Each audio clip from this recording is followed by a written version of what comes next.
With week 9 in the books, let's take a look at this week's adds and drops for fantasy basketball coming up next on Beat the Odds. Don't go anywhere.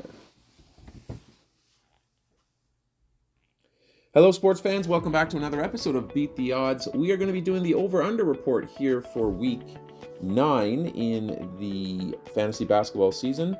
We're going to take a look at some players that you should be considering dropping from your squad and some players to pick up. And one to hold here as well.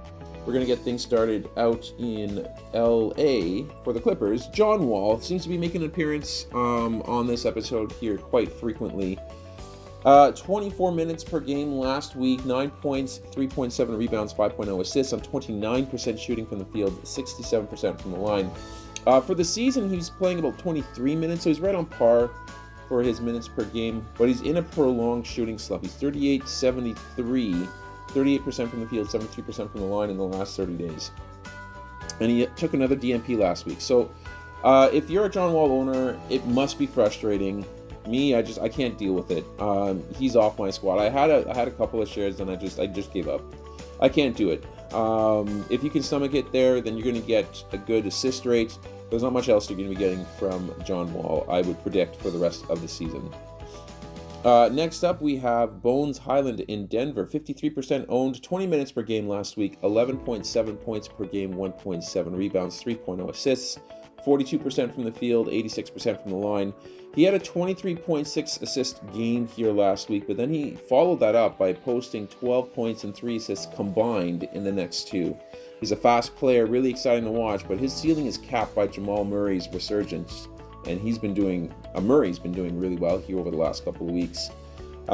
So it's difficult to be able to have Bones on the squad if he's not getting upwards of 25, 26, 27 minutes per game. Right now at 20, it's just not worth it there for me.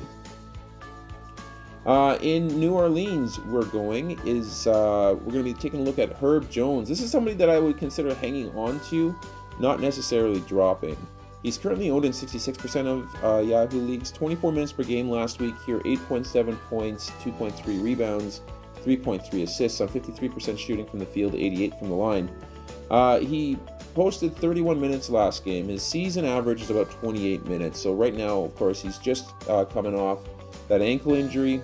So he's likely got some mobility issues, which is why you're only seeing one stock in the last 3 games. I think it was a steal. He should be able to round back into form here really soon and turn into that defensive specialist where you can get more like a steal and a block per game kind of averages that you'd see here for Herb Jones. So if you got him here, just hang tight. I wouldn't drop him yet. Let's see how this week plays out here once he's a little healthier. Next up in Memphis, and we talk about him a lot here as well, Brandon Clark, 57% owned in Yahoo leagues, 19 minutes per game, 11 points, 6.7 rebounds, 1 assist, 93% from the field, which is fantastic, 83 from the line. With Brandon Clark, it's pretty simple. He's a per-minute beast. If we're looking at per 36 stats, there is no way Brandon Clark would be available to pick up in any leagues, but he's only getting 19 minutes per game. There's too many bigs on that roster, and it's very difficult to roster a player who's averaging less than 20 minutes per game, and he's at 19 minutes for the season, and without having an elite skill. Like if he was a great shot blocker, or if he's a 3-point specialist, then there might be a case to hang on to him. But he's really not. He's a great hustle guy. He's a great guy. He's a great teammate. Great player in real life. Just fantasy. If you're hoping to roster a player, you can do far better right now than Brandon Clark. And last but not least, a little bit of a risky play here to drop. But Jared Vanderbilt out in Utah, 71% owned in Yahoo circles, 21 minutes per game last week. 7 points, 8.7 rebounds, 4 assists, 1.3 steals on 47% shooting from the field, 71 from the line. Those numbers aren't bad, but we're starting to see a very alarming trend with Jared Vanderbilt, and that, again, is minutes or usage. He's down to 21 minutes. His season average about 24. Weston Kessler's on the rise, which could be the cause of a little less availability there for Vanderbilt. So we have to keep an eye on that here. I imagine that as the season progresses and Utah kind of normalizes and becomes kind of the middle of the pack or bottom third of the pack, which is where I expect to end up, we might end up seeing Kessler take on more responsibilities at the expense of Jared Vanderbilt. Vanderbilt is a plus assist guy. He's definitely a great rebounder, and he's good for steals there too. But he's a liability in those other categories if the minutes continue to drop there. So we need to see a little bit more production out of Vanderbilt for me to keep him on my squads here long term. All right, let's jump over to some players to pick up. We're going to start in Orlando with Markelle Fultz. He's been on my my watch list here for a little while as well. 30 minutes per game here. He's currently owned in 47% of Yahoo leagues. And for last week, he posted 12 points, 5.3 rebounds, 6 assists, 3 steals, 47% shooting from the field, 100% from the line. His season average is 26 minutes per game, so he's up 4 minutes last week. I have no idea what's going on in Orlando. 6 wins in a row here, including 2 against Boston and 2 against my Toronto Raptors. Suggs is still out, so Fultz and Anthony are taking the majority of that point guard load there. Fultz, of course, is not a great shooter, but he is an extremely active guard, which will do well with your steals and your rebounds for sure.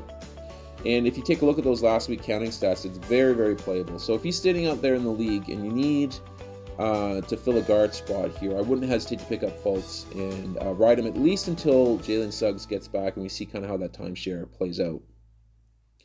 Next up in Sacramento, we have Malik Monk. 28 minutes per game last week, 17 points per game, 2.7 rebounds, 4.3 assists, 42% from the field, 95 from the line. He is up 5 minutes last week than his season average, which was 23 minutes. He played those 28. And he's currently outplaying Huerter. Kevin Huerter only posted 10 points, 1 rebound, 2.5 assists in 27 minutes.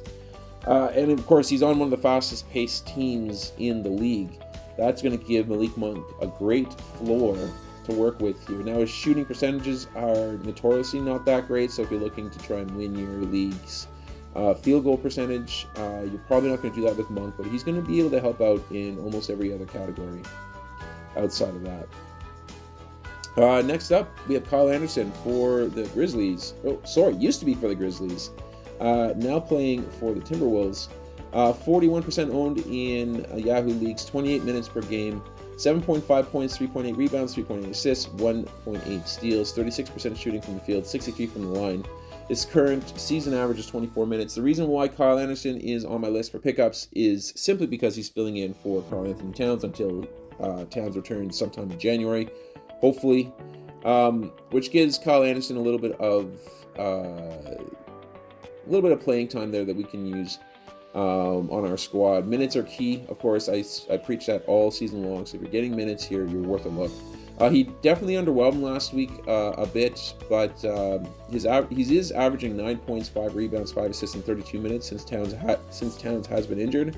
So my advice for all you guys here considering picking up Kyle Anderson is, if you got the roster spot, pick him up, ride him for now, and of course be ready to drop him as soon as Towns has returned to the lineup.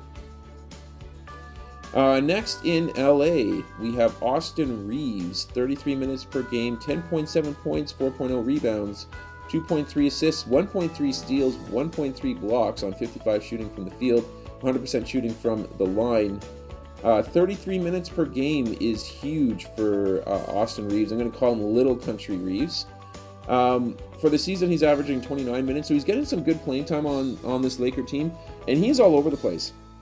He started for Pat Bev last game there too, so we got a little bit of time there, a little more time with LeBron. And of course, AD is out multiple weeks, so the Lakers are going to be looking for more scoring options, and Reeves kind of just fits the bill for that. A do it yourself, do it all kind of player there. I would seriously consider picking him up here for the short term, just to see how he plays out there for your squad. And then last but not least, here in LA as well, going back, we have Thomas Bryant. He's the major AD beneficiary here. 21 minutes per game last week, which is a little skewed down, and I'll explain that in a second. 13.7 points, 5.7 rebounds, 1.0 assists, 68% from the field, 57% from the line. The season average is 16 minutes, but of course, since AD's gone down here, Thomas Bryant has posted 19 and 8 in 29 minutes in those games. So I would say get him if you can get him, and have him in your lineup until AD returns back.